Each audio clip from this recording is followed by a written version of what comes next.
ji bernameya teşiya wêjeyê başlama şevanên hêja. Mijara meya îro li ser civak wêjeyê ye. Têkilek çawa di navbera civakê û wêjeyê de heye her wiha bandora wêjeya li ser pêşketin û li ser hestên civakê bi çi rengî ye?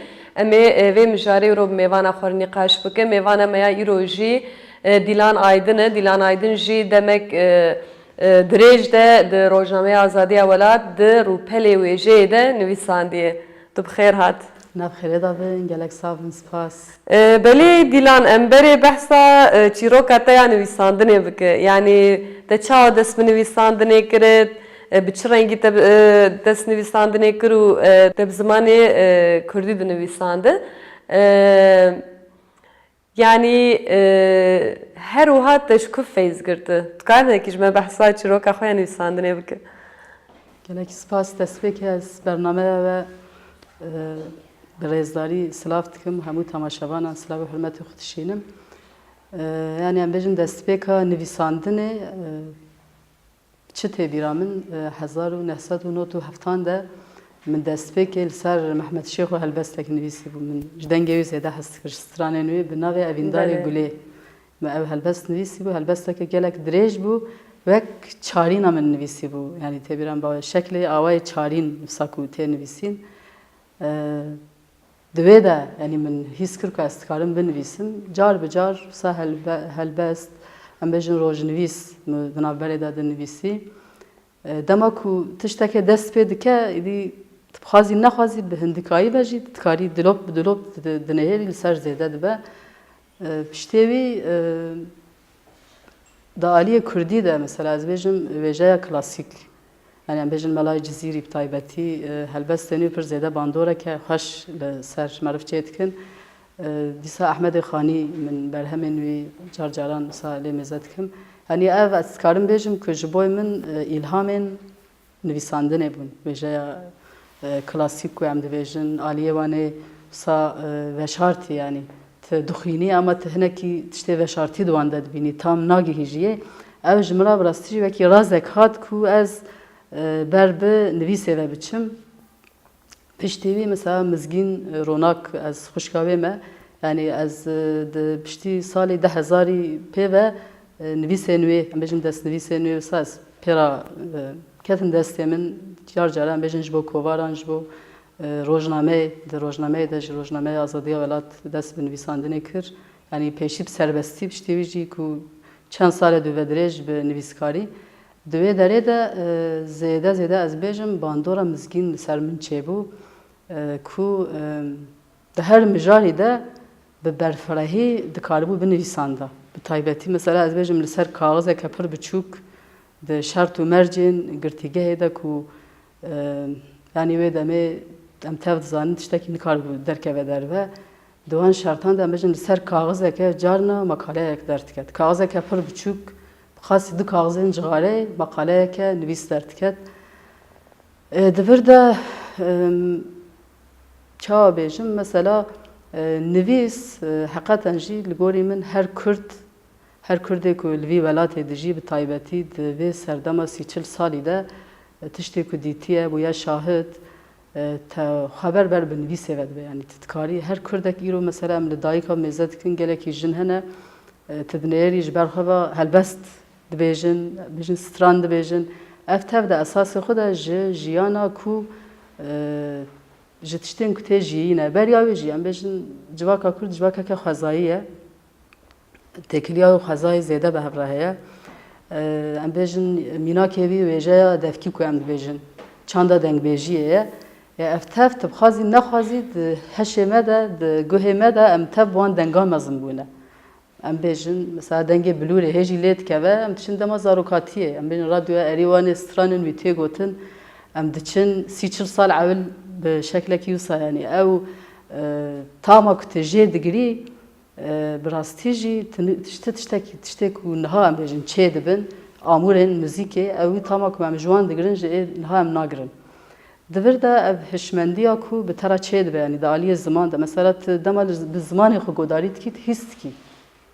Dema ku tu müzik gelek cara em bi zimanên din jî godarî mesela em bêjin Farsî godarî dikin, Erebî, Tirkî em godariya stranan dikin lê ez bibêjim یکمین یا که هیتاب هسته معرفت که زمان معرف بخواه یعنی دالی موزیک ده کو ام دبیجن موزیک گردونیه راسته گردونیه الگوری من یا که هیتاب هسته معرفت که زمان کردی زمان معرف دایی که بخواه عالی نویسه ده یعنی از دم واسه هلبست دست فکر تبیرا من 2008 2009 فلان باز باورم در روزنامه آزادی ولات دسته هلبست هاتن وشاندن مقاله دست فکر که من نویسی در روزنامه ده هات وشاندن لسر خلیل داغ من نویسی بود اما که شهید کتبو مجبور نویسی بود و پشتی ساب سربستی چند جاره هات نویسین دو راجی حوالان پیشنیار کردن گفتن هفتانه بنویسه از بارم 5 سال هبو 5 سال بلکه زیادتر بجی آزادی ولات روپلا وجهی ده هر هفته به مجارین یعنی موساد نویسی هلبست ته یا یکم تنویسان و ته بیراته گلو یا جی تسر کجا مجاری نویسانده بو هلبست یکم مجبو محمد شیخ نویسانده ها بله به ناوی اویندار گلی بو ناوی یعنی ته بیراته گلو والله هیچ کم یعنی مخابن هلبست از نهاد ناگرم خط درکی نبینم یعنی و دمی ام بیشن کامپیوتر فلان زیاده تنبون در فتن کو معرف قید بکه یعنی دستنویس بو او نها مخابن نبیرم یعنی صاحندک بندن نویتم بیرامن اما درج بو گلک درج بو هلبست بله و تب زمانی دای که نویسنده بگمان یعنی مثلا و آرمان جو سدما کو نویساندنا زمانی دای که چبو یعنی جی لگور تن بیجن و تایبتمندی و گرینگی زمانی دای که چی تو کاره نه که بحثا ویا بکن والله حوالا هیچ یعنی زمان دایی که حقیقتا جی دما کو هم دبیجن مثلا از بیجم کردک دما کو به زمانی خو ننویسه yani ligori min ev tişteke pir tewş derdike ve hole. Çima çünkü zaman em bêjin dibên zaman hebûne yani çend duruşmên ku ji bo zaman tên gotin dibên zaman hebûne ez dibêjim zaman hebûne zaman wijdane zaman çand zaman em bêjin rehe her tişte yani dibe ku tu bi zamanên din jî binivîsî ama tercîhkirina zamanên din yani em bêjin li ciyê ku zamanê meriv bisekine meriv rabe zamanên din tercîh bike nivîsandina wî li gorî min pirsgirêkeke meriva bi meriv bixwara yani divê de te ya kurdîtiya xwe qebûl nekiriye ya te xwe nenasiye yan jî em bêjin aşê bişaftinê ya ku bi salan bi dehan salan bi sed salan li ser em bêjin me tê meşandin ya jî em ji wî aşê derbas bûne me peciran diyaloma ku wisa yani ne birastî jî ti sedemekî tune ye ku meriv bi zimanê xwe nenivîse yani ez ji bo xwe birastî jî wekî şîrheramiyê dibînim ku meriv zimanê xwe nenivîse meriv rabe bi zimanên din binivîse yani divir de ji xizmet û ji ewa çand û hunerê wê de tir divê bi xwezayî ji xwe rehekî tê ku tu bixwazî bi zimanê xwe binivîsiye be û birastî jî ku meriv xwe binase yani kurdek dema ku xwe nasî dema ku bi xwe re hinek pirsên xwe bi xwe bersivand nikare bi zimanên din biaxive her wiha ne tenê nivîs yani axaftina bi zimanên din jî mesela em bêjin em îro di serdemeke wisa de dijîn yani gelek ji me bi dilxwazî bi awayeke wisa rehet dikarin rojane qet bi zimanê xwe neaxivin ev tişteke birastî jî ecêb e yani meriv îzahata wî nikare bike meriv fam nake yani em dibêjin ev ji çi ye gelo yani ev kêmasî ev dûrbûna ji xwe yani ji ku derdikeve ji ber wî yekê hesta nivîsandina bi zimanê xwe bi rastî jî wijdanê meriv wisa rehet dike dema ku tu dinivîsî wekî ku tu dixwazî biaxivî tu diaxivî tu derdibî em bêjin çak pêdiviya te bi axaftina kesek re heye mirov bi rastî jî gelek caran meriv dixwaze bi saetan rûnê sohbet bike yani nivîs jî bi wî avêye yan na ez vêya bibêjim nivîsandina bi zimanê tirkî gelekî rehet e xwendina pirtûkên tirkî gelekî rehetin dema ku meriv dixwîne mesela bêjim heta rûpeleke kurdî dixwînim du rûpelê tirkî dixwînim çima çünkî zimanê kurdî heqeten jî giraniyeke wê ye din heye yani dema ku tu dixwînî em bêjin hevokên wê peyvên wê her tiştê wê cuda cuda tu evek jê digirî ji ber wî yekê yani belkî hinekî ji vî rehetiyê jî ku em tev ber bi çerxa tirkî ve diçin ya jî ber bi çerxa zimanên din ve bi taybetî ji bo me Bakur ez dibêjim da aliyê em bêjin derûnî wijdanî de ev ya ku divê ev e yani. Meriv rahat dike bi rastî jî. Yani zamanê dayîkê bi rastî ji xweciyekî wê taybet heye û dema ku stranek helbestek mere bi zimanê Kurdî guhdar dike cudayê bi rastî jî ez jî wî hestî heman hestî hes dikim. Yani bi vê yekê girêdayî zimanin bêjin amûra wêjeyê amûra herê xurt e. Bi vê yekê girêdayî li gor we wêje çi ye? Peyva wêje bi Erebî jî re dibêjin edebiyat. Edebiyat ji edebê tê yani. Bêjin mînak axaftina herî xweş, axaftina estêtîk. Wekî din jî li gorî min edebiyat bi rastî jî tevgerê însan e jî yani ne ku tenê nivîsandina rêza helbestan ya jî romana çünkü di rewşa me ya îro da di roja me ya îro da tenê bi wî ev berhemên edebî ne edebiyat bi serê xwe ye. Mesela em dibêjin berhemên wêjeyî, berhemên edebiyan jî pirtûkin helbestin, pirtûkên helbestan e yê bîranînan e yên dinê ne tevir yani çi dibe bila bibe em dibêjin berhemên wêjeyî ji wan re vê demê diyar dibe ku wêje bi serê xwe ji tenê pirtûk û weşandina pirtûkan û helbestan nîne yani. Ev berhemên wî ne jê derdibin. Çawa min got bi rastî jî pirseke kûr e de esasê xwe de yani ez meriv divê meriv ji xwe bipirse carna hinekî pirsên ku serê meriv de hene tu dinêhêrî telciyekî ku tu ya di nivîsek dixwînî ya jî kesek behs dike tu bersiv di wê derê de dimînî. Çend sal berê wextê dema ku el rojnameyê bûm dosya mesela ji girtîgehê dihatin hevalek pir xweş lêkolînek hel ser wêjeyê kiribû. Di wê derê de dibe wêje û çand çi ye pirsê gelek pirsên ku serê min de bûn bersiva wan diwan nivîsan dedî. Yani dibe mesela wêje tenê ew nîne ew jî di wê demê de hani pirtûk û nivîsandin û bi wî avê wisa yani wêje jiyana însan bi xwe ye. Mesela em bêjin jiyana te dema ku tu bê bifikre tu li hemberî çerxa ku her tiştî da diqurtîne tu bisekirî bi rastî viya bi xwe jî wêjeyek e yani. Parastina wê ye tu em bêjin li hemberî çerxa ku li ser zimanê te digere ku li ser çanda te dizivire dixwaze ku her tiştî yekreng bike tu li hemberî bisekînî ev bi xwe jî wêje ye.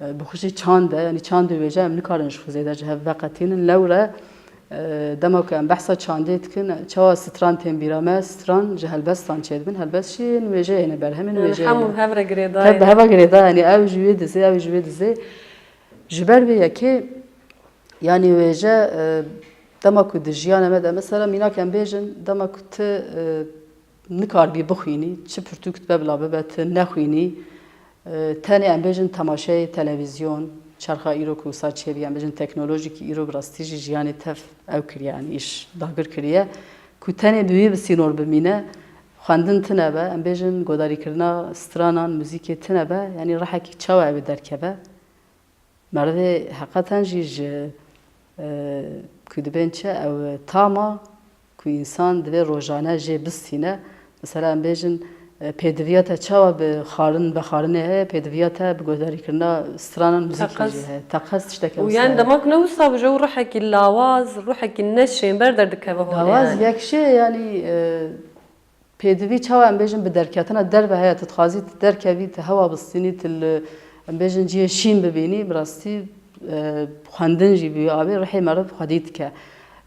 Cîhana te ya biçûk gelek caran tiştê ku em dijîn em bêjin pirsgirêkên ku çê dibin êşên ku tên serê însan yani em wisa dibînin wekî ku tenê ji bo me bin ama dema ku tu pirtûkek dikî destê xwe dixwînî tu navê de cîhanên din dibînî tu dibînî ku tu zerreyekî di neva wan de wê demê çi dibe ew ewa te ya dûrbîna te ya ku tu pir nêz dibînî di esasê xwe de tu wisa sînorê ku te çêkiriye em bêjin te sînorekî di nava çend dîwaran de çêkiriye tu dibê qeya her tişt bi te bi sînore di wê derê de tu dibêjî deme ev tenê nîne yani ew nêrî jî berfireh ev nêrî jî berfireh dibe ji bo wî mesela ji bo wî dibên her pirtûkek he cîhanek e çawa ku em bêjin kes ku negere her tim tu di ciyekî de asê bimînî ew ê gelekî bi xwe re nexweşiyên derûnî bîne nexweşiyên fîzîkî bîne di heman demê de xwendin bihîstin em bêjin ramîn fikirîn jî bi te re evê çembera tanga derdora te belav dike yani di aliyê derûnî de ku ev em dikarin bêjin wêje bi xwe ye yani. Belê.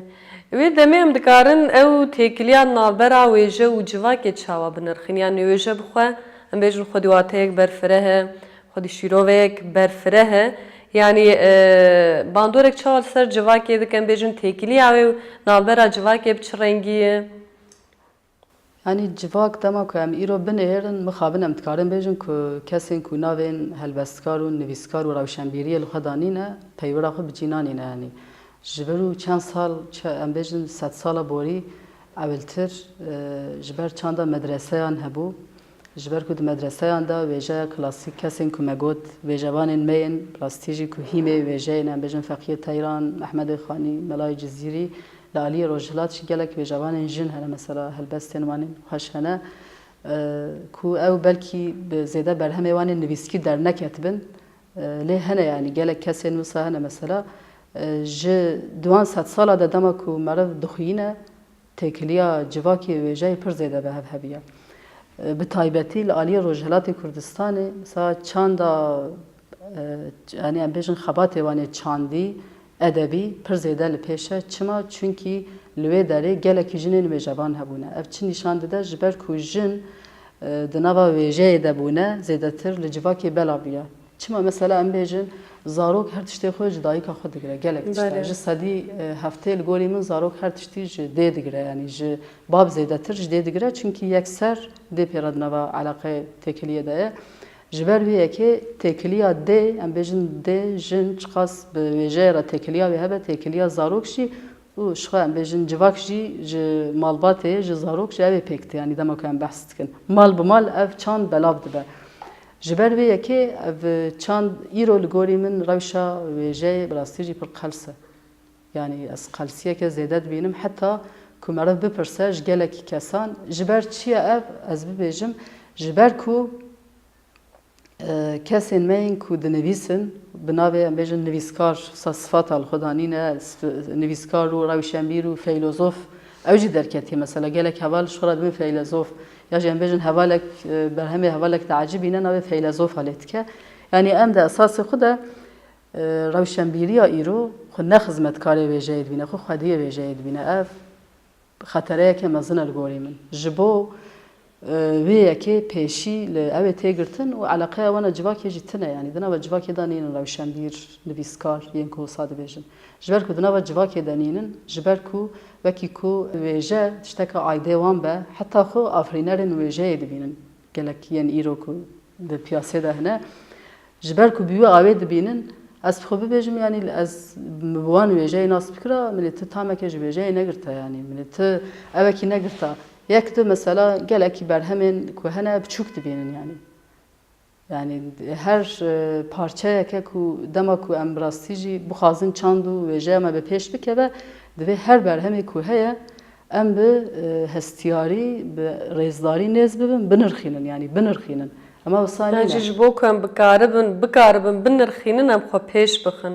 Belê em xwe pêş bixin binasin mesela mînaka wê bidim çendekî berê fara pirtûkan hebû pir bala mikşand heval çend ciwan dihatin dipirsîn direkt pirtûkên Tirkî dipirsîn navên nivîskarên ku pirtûkê wan li wan standên weşanxaneyên Kurdî nîm bûn yani pirtûka filanê heye a filan kes heye a nizam a çi heye çi heye yani ev çi nîşan dide hînbûyîneke ezberkirî ha filan nivîskar navê wê derketiye ev biz nav li xwe danîye Lê gelek mesela berhemên xweş heye baş heye lê nayê naskirin. Belê mesela em bêjin ser Ev hinekî dibe popülîzm jî yani.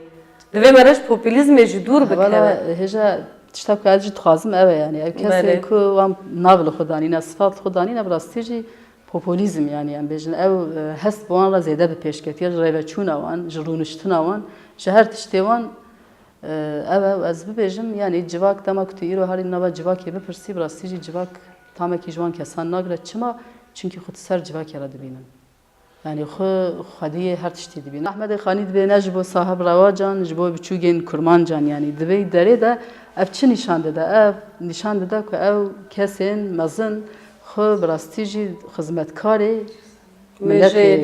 xizmetkarê gel dîtine ku loma wisa mezin bûne çend sed sal jî here ez bêjim yên bîne Ehmedê Xanî û Melayê Cizîrî û Feqî Teyran têra vî wêjeya vî miletê dikin têr dikin yani çima çünkü ti dema ku tu li wan dixwînî eveke sate dikişine tameke em bêjin hem vegotin estetik di wêjeya wan de jî herî zêde aliyê xwezayê gerdûn mesela têda ji ber ku heye ew ya ku giring e jî li gorî min ew e çima çünkü îro însan ji xwezayê ji tiştê gerdûn tiştê ku em bêjin sedemê hebûna te ne tu bixwe ji wanî mesela bêjin însan dibe li gorî ewa nêrîna olî dibêje însan ji çar tiştan çêbiye dibêje av hewa ax û agir yani ji van her çar tişta çêbiye em îro mêze dikin mesela însan ji axê veqetiya ye em bêjin hewa nebîne jî zêde ferqê danîne ev çanda ku îro çêbiye ya jî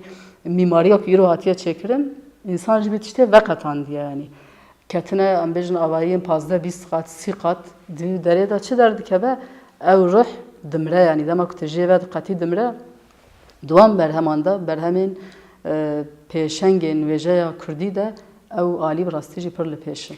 Wan bandorek çawa ser civakê kiriye gelo. Yani û her wiha em bêjin wisa civakek ku dwarê wêjeyê di pêş neketibe hestên wê civakê em bêjin têr nebûbe. Wê mesela wekî wê bandorek çawa ser siber roja wê civakê bike.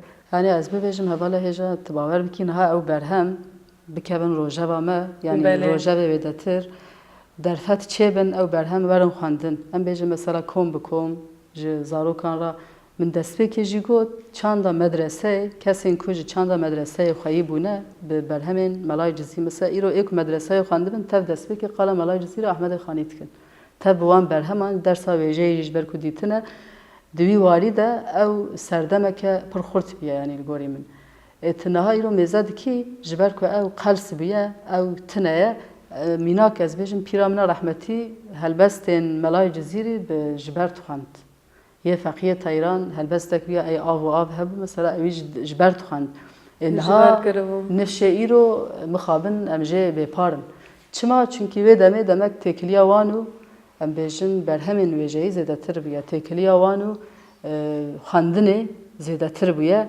îro xwendin ji ber ku kêm bûye û ji ber ku qalîte jî ez bibêjim ketiye qalîteya berhemên çapkirî berhemên ku tên çapkirin em bêjin îro ji sedê heftê kesên ku berhemên xwe çap dikin berhemên ê ku em bêjin hesabê wan tê çap dikin yani armanc ne zêde wisa xizmeteke giştî ye ku bila her berhem were çapkirin bila her berhem werin nirxandin yani hinekî em bêjin derfetên aborî dest hatine xistin weşanxane hatine çê avakirin ve ew weşanxane ez bêjim te de ecbîne min de ecbîne wê de ecbîne wê de ecbîne berhemê wisa çap dike ev şarşiyeke mezin bixuratîne ve ev ji te re bêjim xizmeta civakê jî nake yani xizmetê kesan dike aliyê wê aborî jî yani ji bo aliyê aborî jî têkirin hinekî gelek şu an. Yani xwendin yani bi rastî jî xwendin gelekî taybet û giring e. Bi taybet jî em bêjin di destpêkê de bi zimanê dayîkê xwendin. Lê mixabin dema ku em lê dinêrin li her çarparçeyê Kurdistanê jî ew keytedî ew zimanê serdest wekî em bêjin amûrek pêşketin û hêzê tê dîtin. Yani ji bo çi ev bandorek neyînî ser gel kirî ji bo çi çimkî ji ber ku em bêjin bi salan e zimanê te wekî zimanê perwerdeyê nayê bikaranîn. Ey serdest ji bo zimanê xwe çer dike em bêjin ew derfetên aborî ava dike derfetên civakê ava dike lê li gor zimanê xwe ava dikin. Ji ber wî hawî jî ev bandorek neyînî li ser gel dike binhişiya gel dike her wiha yani dwarê xwendinê de jî qels bûnek mezin heye mixabin. Ê dema ku xwendin qels be bi rastî jî du wî warî de tu nikar wêjeya xwe jî pêş bixe. Yani pirsgirêkek bi vî rengî jî heye. Hani bêguman em bêjin zarok ji heft salî ve niha kirine 5-6 salî ji heft salî ve dikevin dibistanê. Ev zarok ger ku di nav malê de ji dêyî bab ji derdor em bêjin kesên nêz hişmendiyeke negirtibe pir rehet dihile yani. Ama ku hişmendî girtibe ku kesayetiya nas kiribe xira nabe yani ev çünkü mînak hene yani di nava civakê de em tên hevala hêja em behsa perwerdeya ziman dikin rast e perwerde aliyeke lê bi rastî jî dema ku em perverde em bêjin bi zimanê Kurdî îro dibistan bebin ve em dîsa bi zimanê Tirkî bi hev re biaxivin. Em bêjin dîsa dêv bav navê zarokan Kurdî dayînin lê wana bi Tirkî biaxivin. Em ê heme aynî encam îro. Encamekî îro çi ye wê dîsa bi wa rengî ve çima çünkü divir davekî ku min got bi rastî jî têkiliya me ya ziman têkiliya me ya bi me re bi xwe pirsgirêk heye. Yani mînak ez bibêjim çi hewce dike li ciyekê ku herkes Kurdî bizan be çi hewceyê axaftina bi Tirkî dike bi hev re. Ama me ev yek em di rojiyana xwe rojane da dibînin yani em di sazî û dezgehên xwe de bi rehetî vê dibînin. Çima jî gelek dibêjin axaftina Tirkî rehet e em xwe baştir pê ev dikin. Yani ev de esasê xwe de wisa tişteke ku hema meriv ji ser derbas bibe nîne. Ji bo ku rehet e tu dixwazî tercih bikî wisa be tişta zehmet çi ye yani ev ê li ku bimîne ya zehmet. Ev ê zimanê ku tê xwestin were ji bîrkirin, zimanê ku tê xwestin ji holê were rakirin, gelekî ku tê xwestin bi her avê qirkirinê re em bêjin rû bi rû maye her êşê kişandiye yani ev çawa bibe. Ev bê ziman, bê çand, bê wêje dema ku bimîne dixwazî bi leba xwediyê heft navan, heft statiyan jî. Yani li gor min dema ku mirov hewl bide rastî ji zimanê mirov hêsantir e. Yani mirov dema ku hewl bide. Belê. Yani dilê mirov bixwaze li gor min yani zimanê mirov hîn rehettir lê mixabin ew hewldan kêm e. Yani dema ku hewldanek çêne ji dilê mixabin bi vê awayî çê dibe. Her wiha ew keyte dî hinek nirxên me civakî heye, nirxên me netewî heye. Yên wekî çandê, wekî huner, dîrok, erdnigarî, welat. Yani bandora wêjeyê ya li ser nirxên civakî, nirxên netewê û çawa. Yani em dikarin çawa binirxînin. Yani ev li gorî min bi heve girêdayîne hev xwedî Belê, dikin. hev Yani di xwedî wêje dikin. çand ji hev nayê veqetandin. Nirxên çandî mesela em bêjin çand bi de esasê xwe de em ji aliyê mîmariyê ve jî dikarin çandê bibînin. Mesela Belê. diçin dema ku tu dişî herêmek tu dibêjî çanda wana avahiyan bi vî rengê bû. Em bêjin çanda wana xwarinê bi vî rengê bû, çanda wana li xwekirinê bi vî rengî bû. Îro ji ber ku ew gelekî çand biçûk bûne yani hatine ew kirin, tinekirin heta. Ji bo wî dema ku tu dişî ciyekî bi rastî jî têdî li kêm, li gundan em bêjin, li navçeyan, li hinekî herêman ev çand maye. Çanda ku tu bibêjî bi gelemperî dema ku em nirxînin, dibînin. Em bêjin çanda avahiyê maye, çanda li xwekirinê maye, çanda rabûn û rûniştinê maye, çanda xwarinê maye. Ama li gelekî ciya jî tev bûye veke bi taybetî li bajarên mezin yên Bakurên Kurdistanê yani meriv dikare bibêje ku ev hinekî dû warî de qelse çima çünkü têkilî ji hev hatiye birîn. Têkiliya em bêjin çand û wêjeyê ji hev hatiye birîn. Mînak em bêjin dema ku ti bi tiştekî ve girêdayî bî dixwazî bile ev berhemeke 100 sal kevin be jî. 100 sal be jî. Em bêjin stran, inkî stran hene 30-40 sal hene hê jî meriv dema godarî dike meriv dibêje qey îro ye. Mirov mest dibe. Meriv mest dibe belê. Ama stranekekî îro derdikeve ew ê ruhê nadete yani. Çima çünkü bi rastî jî tiştê kevin zêdetir sağlam dimînin yani li ser piyan dimînin. Avayiyên ji bo vî em dikarin avayiyên kevin mînak nîşan bidin. Yani em bajarekî wisa dane ku bi rastî jî bi dîroka xwe bi nav deng yani tişî kîjan kolan, tişî li ku bi taybetî aliyê Sûrê wan ku dibêjin yani ev meriv heyran dimîne ji mîmariyê re, ji evê re. Ev dibe da çandeke nîşan dide. Çandeke qedîm, çandeke ku bi sedan salaya berdewam kiriye heye. Ev dema ku gelê vî bajarî xwe binase ji bajarê xwe hes bike tu bawer bikî ew ê gelekî bi wan diran ve jî were girêdan. Ama dema ku li îro em bêjin îro tişta ku tê xwestin û hatiye ferskirin. Mesela em bêjin îro avayî tev yek tîpin, tev yek rengin. Cil em bêjin tev yek tîpin, tev yek rengin yani axaftin jî heta wisa biye. Dema ku tu jî xwe bi van awayê ve berditî vê demê eleqa te ji çandê jî tê birîn. û bi rastî şişekî wenî jî yani mesela te goya dema ku her tişkiyek bi vê demê afirandin jî wenda dibe. Bêguman. Yani bifikire tu çiqa zêde zimana bizanibim. Em bêjin tu hem bi zimanê Kurdî helbesta binivîse hem Farsî hem Erebî. Dema ku lê di destpêkê de zimanê dayîkê. Taybetmendiya her mezin gerek mere nîşan zimanê dayîkê bide. Yani birastî jî tu çiqa zimanî zanibî tu çiqa zimanî binivîse û tu wê yekperestiyê ji holê rake birastî jî ev bandorek gelek erênî li ser wêjeyê dike. Hem li ser wêjeya mirovan bi xwe dike bi vê yekê girêdayî li ser wêjeya cîhanê jî dike. Bêguman. Yani çiqast bi zimanê din mînak em bêjin wêjeya Farsî wêjeyeke pir dewlemend e. Wêjeya Erebî jî wisa. Wêjeya Tirkî jî bêguman. Di evê wan da yani aliyê zamanê kevin de niha jî gelek kesên ku xweş dinivîsin hene yani ti ji wan çiqas ew bikî. Lê di vir de tişta ku esasî ye yani em çawa dikarin em bêjin tevî xwendina wan zimanê xwe xurttir bikin. Ne ku em bêjin em dev berdin şermezar bikin nexwînin yan jî wisa em bêjin dijberiyeke zimana em çawa dikarin em bêjin wan bixwînin mesela tu yê bixwînî divê derê de tu hinekê xwe dibînî meriv çi dixwîne meriv xwe dibîne.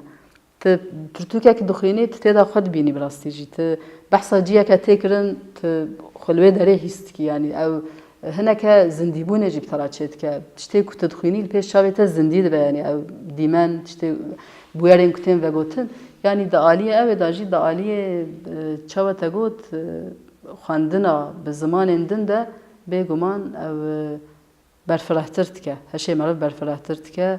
Nêrîna te kûrtir dike ew lazim e ji bo wêjeyê. Yani demek tu li wêjeya cîhanê nêr çiqas em bêjin haya te ji nivîskar û helbestkarê cîhanê hebe yani gelek mesela jin henin yên cîhanî yani wekî Sylvia Plath wekî em bêjin Virginia Woolf wekî Selma Lagerlöf yani demek ku tu lê nêrin tu feyzê ji wan jî digire.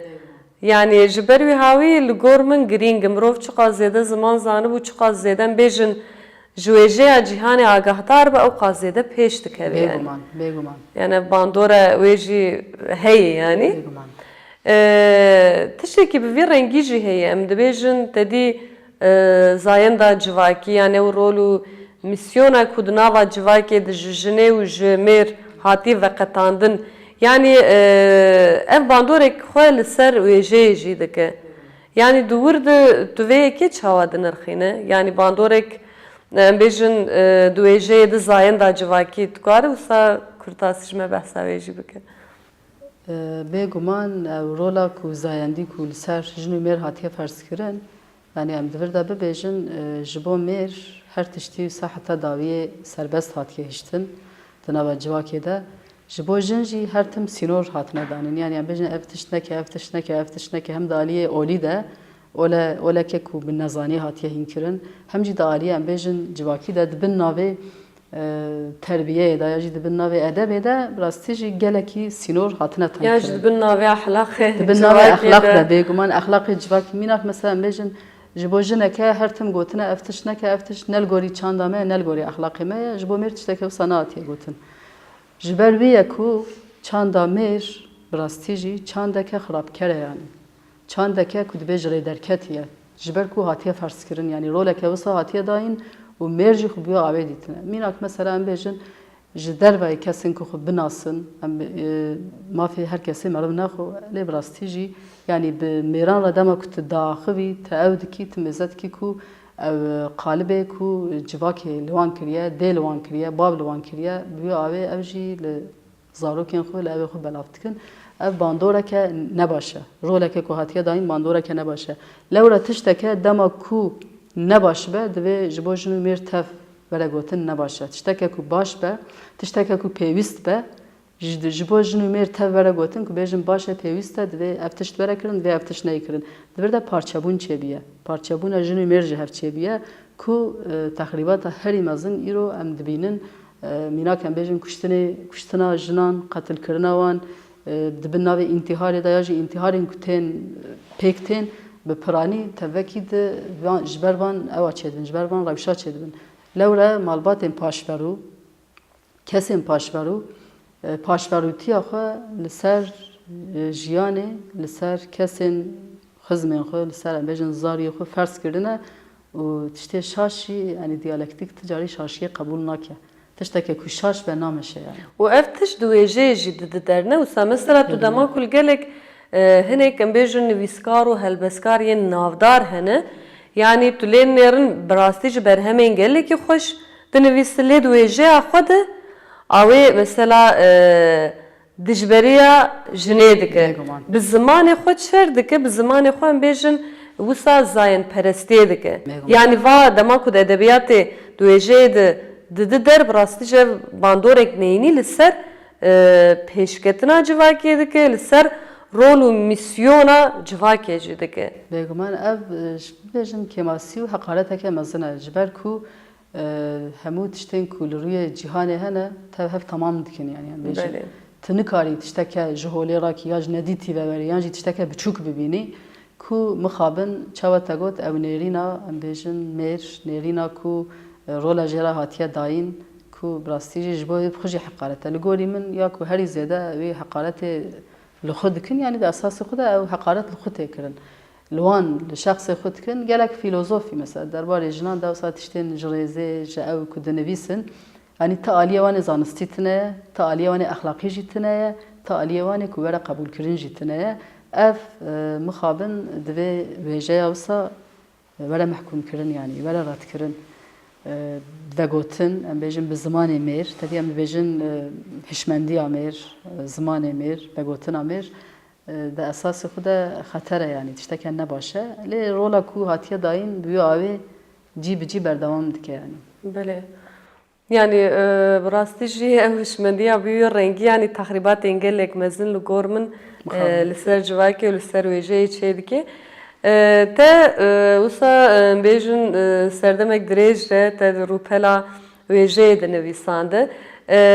Tu karî hinekî behsa mijarê xwe jî ji me bikî yani mesela tu li ser kîja mijarana bêtir disekinî em bêjin li ser jinê em bêjin te nivîsandî nenivîsand tu karî hinekî behsa wê ya jî bike? Yani mijar ji ber ku rûpela wêjeyê bû Belê. yani her tim wisa vegotineke helbestî bû yani nivîsên di wê de belkî car cara wisa ber bi rojevê ve çûbe zêdetir di nivîsê min de herî tişta ku derdket pêş baran bû yani xweza ji ber ku min zêde ji baranê hes dikim tişteke balkêş bû rojek hevalekî got berf dibare tişmer ser berfê jî nanivîsî min berf û baran bîne ev nîn yani ji me baran tişteke wisa hesteke cuda ye zêdetir wisa xweza bû bi rastî di evê de yani ev nivîsên meqaleyên ku me heftê carekî dinivîsand dîsa gelek ji wan ji bo hevalên şehîd car caran di wextê bîranînan de min wisa ji bo çend hevalan nivîsî bû ji bo hevalên şehîd ku wisa em bêjin salveger yan jî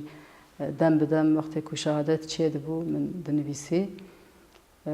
Bi piranî ez bawerim ji wan yeka pêk tê yanî wisa wek vegotineke veke bi helbest tê ama xweza ciyeke pir zêde di evê de digirt di nivîsan de digirt yani wisa tê bîra min. Yani xweza bi rastî ji tişekî taybet yani îro yani ez jî dema ku dinivîsim yani dema ku em bêjin baran dibare ya jî berf dibare ya jî tu wisa di her berçemekê em bêjin ew xumxuma wî çemî bi rastî ji bandorekê li ser te dike te teşwîqî nivîsandinê dike. Ya ez bibêjim di wêjeyê de jî li gorî min dema ku wêjeyeke ji xwezayê derbe ne wêjeye yani. Qelse tale bêtam e yani. Çünkü em parçayeke ji xwezayê ne em parçayeke ji xwezayê ne û em bê xweza em dibînin ku çiqa nexweşî çê dibin. Nexweşiyên îrok serdemê çêbûne tev ji dûrbûna ji texrîbata sar xwezayê çêbûne. Her wiha wêjeyeke ku ji xwezayê derbe jî ji xwezayê dûr be em bêjin behsa çiyaya, behsa hewayê, behsa demsala, behsa baranê neke li gorî min nexweş e wêjeyeke nexweş e. Yani wêje tê ku tu behsa wan nekî tu yê behsa çi bikî mesela tu yê behsa kolanê bikî, tu yê behsa cadeyê bikî, behsa qefeyê bikî bi avê çê nabe. Yani zindî em bêjin tişteke ku divê tu xwe tê de hîs bikî. Yani tu bi hebûn dema ku were gotin tu bêjî ez evim ez jî bi vî re me ez jî vî tiştê hîs dikim. Wêje jî tiştekê zindî ye yani em nikarin ji evê veqetînin wisa tenê çend gotinên ku wisa bêruh bin bê ew bin nîne. Belkî bêguman girsek ku ji wan renga hes bikin hebin ama li gorî min dema ku em di aliyê rastî de yani pêdivî de lê mêze bikin derbûna wî, dûrbûna wî ya ji xwezayê wî xav dihêle. Mesela ew nivîsên ku te dinivîsan tu qet nefikirî ku yani wana biku wekî pirtûkekê? Rastî di heşê min de ye yani her yek ji wan mekaleyan hinekî di aliyê evê de mesela çawa min got dem bi dem hinek makale wisa di rojên taybet de hatine nivîsîn. Belê. Di heşê min de yani ez dixwazim ku wisa bibe. Derfet çê bibe ez demên pêş de dixwazim an bikim ev ji ber ku berhemên tu dinivîsî heta nebin pirtûk belavela dimînin yani. Tu nikarî ew bikî. Mesela bêjin di rojnameyê de hatine weşandin 5-6 sal berê gelek ji wan mijbîr kirine yani. Ez evekî min wisa heye yani. Di heşê min de daxwaziyeke min wisa heye. Yani ji bo yani arşivekê û ji bo bêjin mayînde bimîne. Belê, belê. Yani pirtûk duyu arî di girîngî yani ji bo Pêvî bêjin wan. yên ku derfet nedî ku di rojnameyê de bixwîne yani dema ku bi wek pirtûk dikarin bixwînin yani duyu arî de baş e. Ez li gorî saetî fikirim ez. Belê. Em jî hatin dawiya bernameya xwe gotina te banga te ya herî dawî hebe keremk. Gerekî spas dikim ji bo ez vexwendim bername ez serkeftinê rastî jî kareke pîroz û dikin serkeftinê dixwazim. Çawe me got wêje çand rastî jî malê gele yani nirxê gele hebûna gele û rih û wijdanê gele ya ku me dikare ji çerxa îro ji çerxa ku ber bi tenebûnê ve dibe biparêzin berhemên me yên wêjeyî û çandî ne. Yani divê em bi wana re di nava têkiliyeke pir germ de bin. Bi wan re bêjin jiyana xwe rojane em karibin li stranên xwe godarî bikin, pirtûkên xwe, helbestên xwe bixwînin. Lewre ev bi rastî jî rihê me yê ku bikaribe ji bo ku rihê me em bêjin li ser bi rengê xwe bimîne ji bo ku wijdanê me baştir em xwe rehet hîs bikin ji bo ku bi rastî jî em bêjin em Kurdin yani. Em Kurdin em evin. Ji me re têkiliya me ya bi wan re pir zêde lazim e û jiyana bê wêje nabe yani. Jiyan em bêjin çawa ku her roj em stranan godarî dikin em nikarin bê xwendin jî bimînin. Yani xwendin çawa ku me got di aliyê em bêjin derûniyê de pêdiviyeke bingehî ne. Ez hêvîdarim ku em tev ji ba xwe dest pê bikin dema me ya ku bi teknolojiyê hatiye dagirkirin ji zêdetir ji xwendinê re veqetînin. Ji xwendina bi zimanê xwe her wiha bi zimanên din re jî. Belê. Spas dikim ji we hatina te mala tawa. Gelekî sabin spas. Belê temaşevanên hêjayî rojê em hatin dawiya bernameya xwe rojî me behsa mijara wêje û civakê kir têkiliyek çawa navbera wan de heye her wiha bandorek çawa li ser pêşketin û hestên civakê tê kirin bi saya wêjeyê me behsa vê yekê kire heta demek dinê bimînin di xweşiyê de.